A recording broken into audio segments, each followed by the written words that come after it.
Hey, what's up, everybody? My name is Jeremy Schumacher. I'm a licensed marriage and family therapist. I'm the Jer in Wellness with Jer. Thanks for stopping by and checking out my channel. Today, we're not really doing a review. We're just talking about a topic from a book that I read recently. So we're going to talk about racism. Fun. I'm being sarcastic because I'm awkward, and that's how I handle being awkward. We're going to talk about Stamped from the Beginning by Ibram Kendi, and I read the graphic novel version, and I want to talk about like why I think that matters and some neurodivergence type things more within my wheelhouse. And Joel Christian Gill is was the artist who did that. And so like let's start with the obvious. I'm white, so privileged by racism through systemic racism that has been throughout our history. So I am not the go-to voice on this topic. Read the book, watch the documentary on Netflix, and engage with Ibram Kendi's a famous author, yes, but he's a PhD. He's a doctor. He has his doctorate in history. He studies history and he studies racism throughout the American history. And so listen to voices who are educated and who have lived experience in this topic.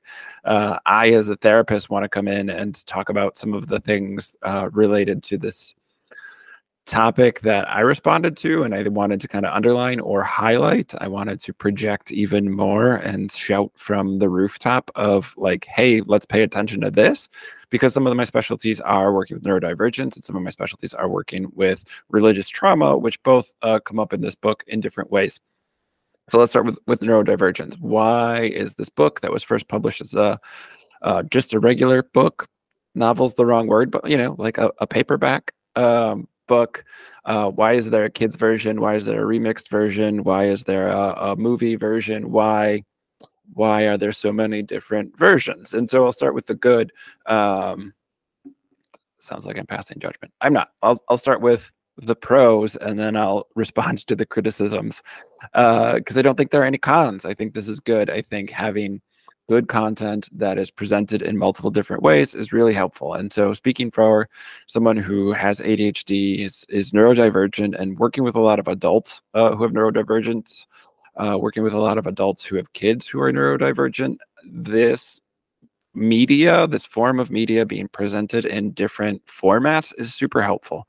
For people who have different versions of dyslexia, who might have like dysgraphia or some other version. There's, I don't know, 5 at least versions of dyslexia. Dyslexia is one version of a sensory processing issue in which what your eyes are processing as stimuli, as input, visual input, isn't necessarily what your brain is understanding it to mean. And so most of us, I think, are familiar with dyslexia, which is where letters within a word kind of get mixed up. But there are different versions of this. And so reading a novel or reading a book might not be the easiest way, where watching a movie or a film or a documentary is a really great way to learn it. I, as somebody who has ADHD at this point in my life, I have 2 kids. I'm a small business owner. I have different media pursuits here in order to promote and help people find my small business. Having a lot going on, I don't read much anymore that isn't some visual. So I read a lot of graphic novels. On my YouTube channel here, I do comic book reviews like that. In my 30s here has become a really important medium for how I read and interact with things. Yes, I can read still. Like it hasn't gone away. I'm not saying ADHD means I can't read, but I was a voracious reader growing up. I would stay up late reading books. I would find a sci-fi series or a fantasy series by an author I would like, and then I would read all of their stuff over and over and over again. Like, so I was a voracious reader. I still very much enjoy reading. I just find that between having 2 kids under the age of 6 and being a small business owner and some other stuff, and even before having kids or when I was working in higher ed, working multiple jobs, capitalism is the worst and none of my professions pay particularly well. I didn't get into a helping profession to get rich. Coaching volleyball, working at an NCAA Division III school is not a moneymaker. So I think just a confluence of factors led to like reading being less engaging for me. And so having a graphic novel is awesome. Talking about race and racism and oppression early is really helpful. So that's why there are so many different versions of this book. And I think that's great and wonderful because different people are going to consume the media differently. So I'm a big proponent of your local library. Walking through the library one day, I saw this at the end of one of the shelves by the graphic novels. My library system, which is the Milwaukee County system, which is awesome. And like, give them a follow on social media. They actually have a really good social media account. And also, the libraries are fantastic. So they just had it highlighted when it came out. I think it's relatively new, the graphic novel edition. So I was excited to read this. I knew obviously about Ibram Kendi's How to Be Anti-Racist book. It's in my office on the bookshelf. So was familiar with some of his work previous to this, but like the graphic novel edition was like, right, I'm going to read that. I'll pick it up. And so I really love the different mediums that this is in, and I think that's really helpful for people.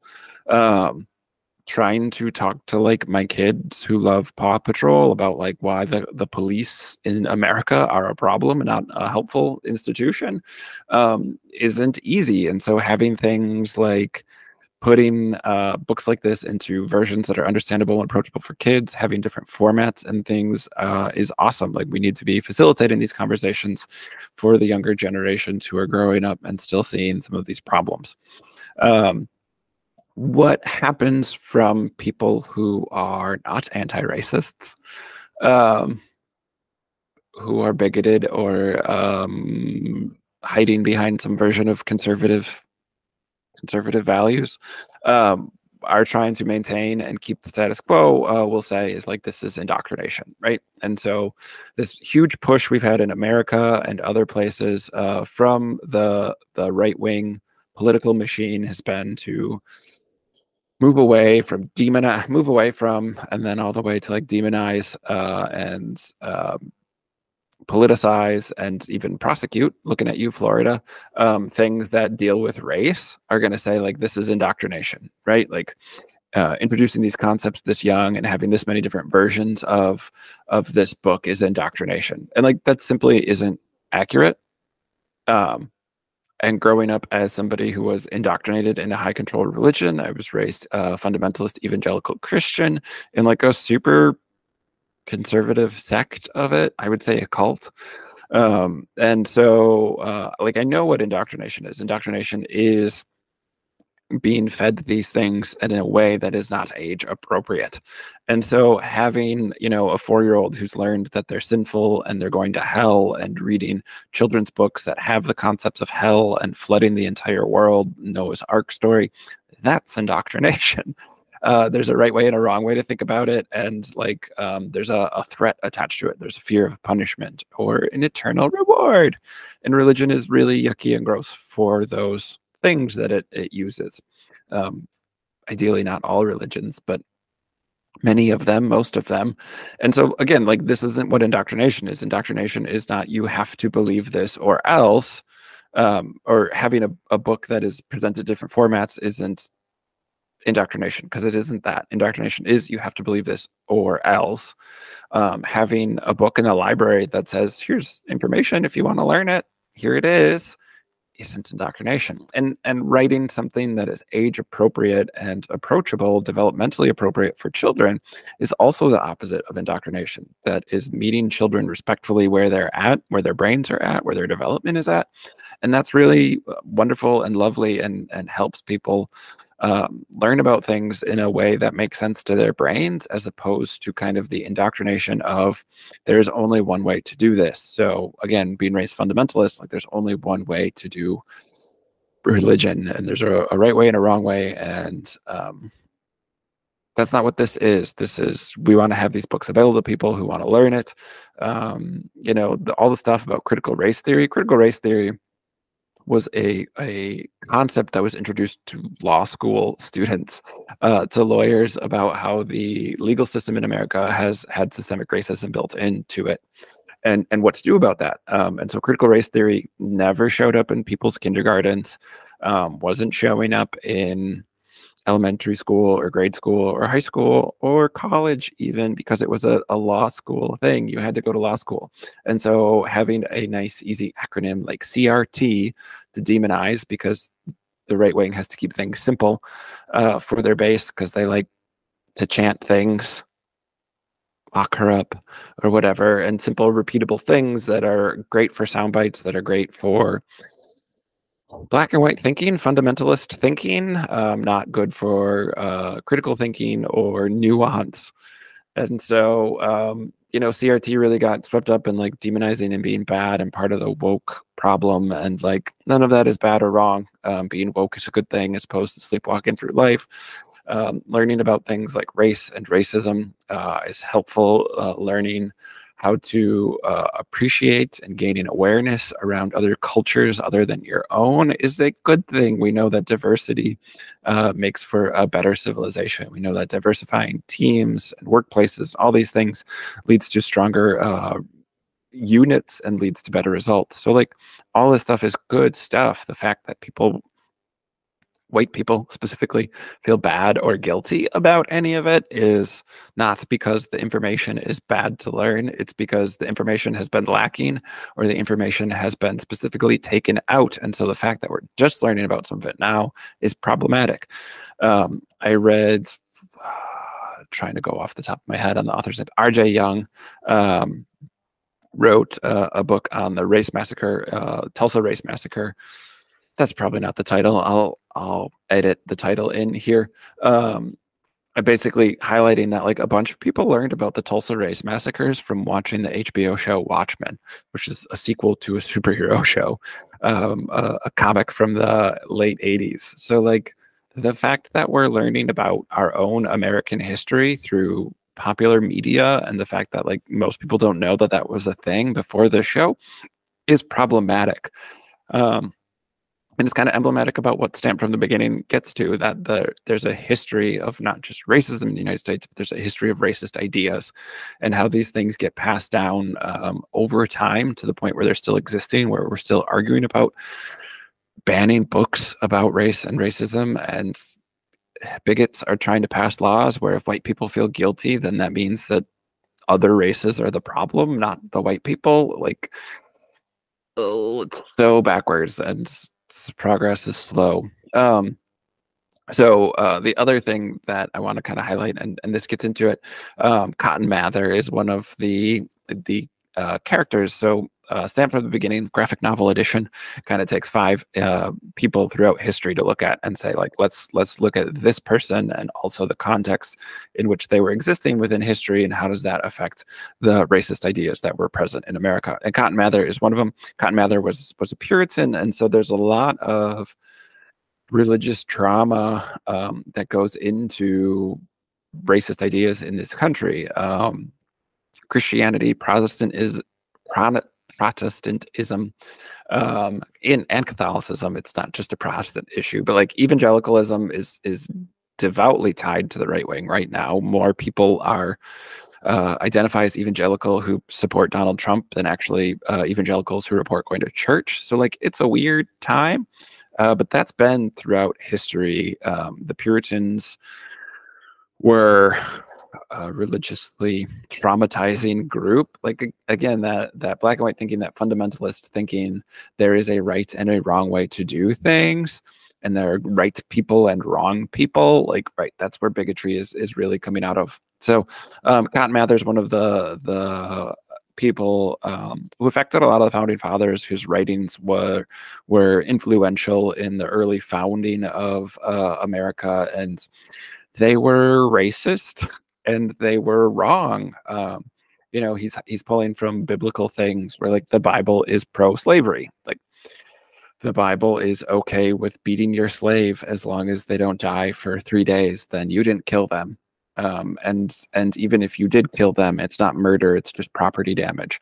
So and women and children are also properties. Like, there's problems in the Bible. And so using that as your source material to justify owning slavery, owning slaves, to justify keeping slaves, to justify the economic system that is built on slavery, is going to only leave you with racist results. And so, reading a lot of this book was like, oh man, like, right, there's not just the racism of dealing with our early founding fathers being pro-slavery, and being white and being racist against Black people, but also the religious trauma involved in that, and the oppression that is inherent in a lot of high control religions, that is inherent in a lot of the religions that start from the Bible, the Abrahamic religions that are drawing from early scriptures, using those first 5 books of the Bible, and then depending on what religion it is, it diverges from that point. But like using those things as source materials is leading to oppression of groups, because it is not anti-oppression. Again, it's a weird. There's a weird Venn diagram there, for a lot of people, especially if you were raised like in a high control religion. You're seeing that religion is an ongoing format that oppresses people, and there's no curiosity on why the religion that oppresses people also then goes to an authoritarian system like the right wing political machine. So Cotton Mather is one of the characters, or one of the historical figures the book looks at. Another one is Thomas Jefferson, and Thomas Jefferson is highlighted in the Netflix documentary, which also same name, stamped from the beginning. So, which again, visual representation for people who are maybe not able to read or struggle with reading, are going to be much more comfortable with the visual representation. Love that the documentary is up there and it's on Netflix. Again, Thomas Jefferson was a slave owner. He bought and sold like 600 slaves. So like, as much as people might try and say like he loved Black people, or he was good to his slaves, or he had indentured servants instead of slaves, I don't think anyone's making that argument. But like, no, he was a slave owner, he was a slave seller, he was a slave buyer, he was okay with slavery.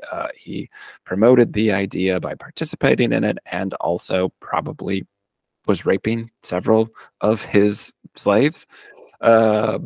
And there's a history of sexual violence in slavery that, like, again, people get uncomfortable. Like the current right-wing politicians in America want to say, by making me uncomfortable, me, white person, by making me uncomfortable, you're doing something wrong. And it is uncomfortable to talk about rape. Like, I think that's a good thing that we're uncomfortable. We shouldn't normalize this, y'all. Donald Trump supporters, who is a rapist, as found and upheld by several different courts. We shouldn't be okay with sexual assault. We shouldn't be okay with rape. That should make us uncomfortable, because that goes against our ethics and our morals and our values. People should be treated better than to be sexually assaulted. So the fact that like saying like that was part of slavery makes it extra uncomfortable. And again, the being uncomfortable isn't the point. Making it about yourself, as somebody who's reading this or learning this history for the first time, like the fact that we're uncomfortable pales in comparison to the discomfort of the actual victims of sexual violence, the actual victims of oppression and racism, who are still fighting these fights today. So it's one of those things where like it's a hard thing to talk about, because we should be highlighting other people, people of color who are dealing with these things, people who are fighting the oppression because they've had to live through the oppression. We want to be lifting up those voices, but also I think calling out like the bigots and the people who are hiding behind their own feelings of discomfort and pretending that that's a valid reason to not have to address these things.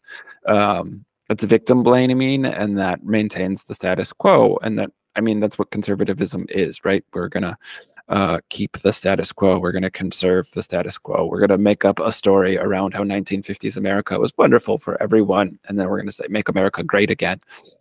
But America was never great for everyone. So progress would look like dismantling some of these racist, systemically oppressive systems. And so, some of the other things I've talked about recently, or are upcoming. It's like talking about the prison system, is talking about the police state in America. But these are all things that come out of our racist history, you know. So reading STEM from the beginning and engaging with this educational material that is available to us is good, because where did the police state come from? Well, early Southern states introduced policing as a way to capture lost property, which was Black people, which was slaves. So policing in America gets its start from capturing and returning slaves who escaped. And again, human beings who escaped from oppression and then being returned to that oppression by a different oppressive system. So, like, does that mean all cops are racist? No, we can't overgeneralize and stereotype that way, but we can say that, like, the institution of policing in America gets its basis from a racist practice, and like that needs to be tackled, because we still have data that shows that people of color are policed at different rates than white people. We still have major inequities, inequalities that shouldn't exist, that show us that our system is broken, that Black and brown people and people of color, minorities in the general population, are way overrepresented in the prison population. And that's because of some of these ideas that Stamped from the Beginning talks about, that the ideas of, even once slavery was overturned, with the exception of being in jail, 13th Amendment, that there are other ways that the laws and the systems that are in place in America have kept racism alive in our country, and people of color are still suffering because of that. And so we have to learn about these things. We have to be active in working to dismantle them. We can't tackle these problems if we're still arguing about whether they exist or not, or whether they're problems in the first place.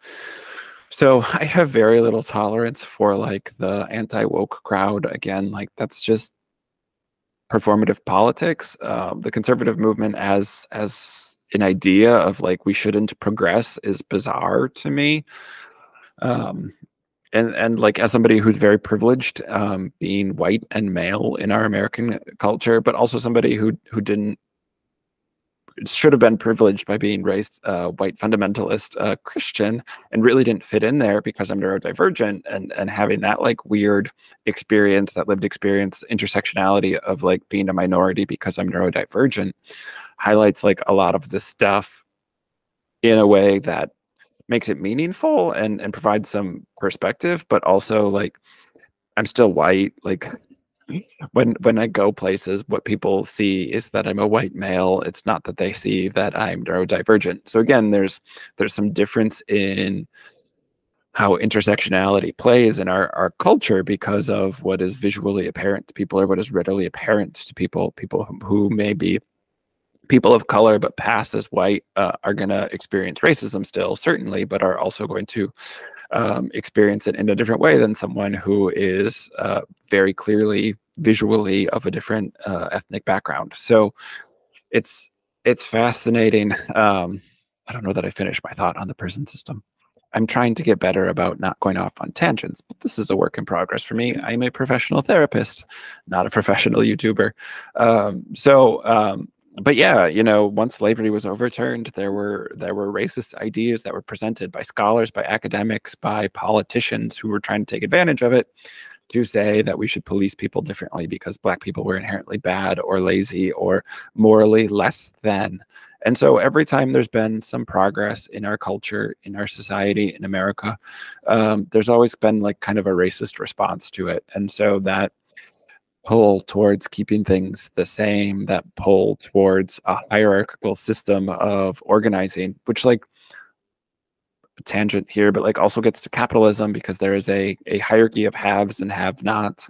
And so all that interplay is there, but, like, we have to see kind of where these things came from in order to understand how to dismantle them, because it's not enough just to say, like, I'm not racist, or I don't see color, which, like, is such a bad argument that people still somehow make. That just tells you they're not doing the work to get educated on what, like, actively dismantling oppressive system looks like.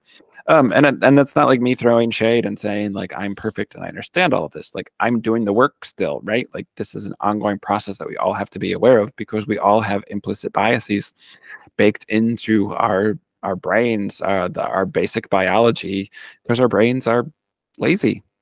They're advanced supercomputers that want to take shortcuts. And if a shortcut is that person's skin looks different than mine, I can think a thing about them, your brain will sometimes take that shortcut, and it's active work to train your brain to not take that shortcut and to learn a better way and to get your brain used to doing that naturally so it isn't so much work. So, yeah, like we all have biases. We all have these things that we need to be aware of. Racism and classism and a lot of the isms, um, chauvinism, misogyny, like all these things are things that we have to actively be aware of and working to dismantle. Whatever our background is, whatever our privilege or lack of privilege may look like, these are things that we have to be aware of, and we have to be proactive in dismantling them. We cannot change systems. As a licensed marriage and family therapist, someone who is trained in systems theory, who is trained in changing multiple, not just one person's behavior, but multiple behaviors, part of a system, as someone who's coached many different teams over the years and been aware of different dynamics and consulted for groups and all these things, like systemic change is harder because you're changing so many people, and getting changes at the system level takes a lot of buy-in from individuals, and then also takes an awareness of where our systems come from, what are the structures, the institutions that are in place that we need to change and adapt through policy changes, through dismantling some old systems, through trying to create a more equitable system so that we can have some transformative justice instead of just having a little bit of progress and then a racist response. Um, so, read the book, watch the documentary, read the graphic novel, pick up the kids' version of it. Like, this is all really important work, and being able to read it, engage in it, find people who have also talked about these topics. Again, like the documentary is great because you can see not just Ibram Kendi, who's presenting in the documentary, but these other voices. There's a ton of female Black scholars, people of color, females who are presenting, who are talking about different topics that affect their life differently than maybe your life, whatever your background may look like. And so getting different voices and learning and like sitting down and showing up to learn, instead of getting defensive or pretending like you know it all or you've already done all the work, just showing up to learn and listen and do the work, and then learn how you can engage and learn how you can connect and support, and whatever your gifts and abilities may be, like where can those things be useful in working to fight and dismantle the ongoing racist ideas that are still in existence in our country today, unfortunately. So it takes all of us to work together, to grow, to learn, and to organize and work to dismantle these systems. So read the book. It's a great starting point. But like, yeah, then the documentary, and follow those people on social media, see what they're posting about, learn, go to talks, get educated, connect to your local community, and find people who are doing the work, and just learn where you can connect and help with the work that's being done. Because that's super helpful, and that is what keeps us from just getting depressed about it and disconnected. And again, like I would say that's a privileged thing to like be able to dissociate from it and disconnect. Like if you're choosing whether or not to do the work, that's privilege. If you're choosing whether or not to show up, like that's privilege. There are people who need to do these things because their lives depend on it.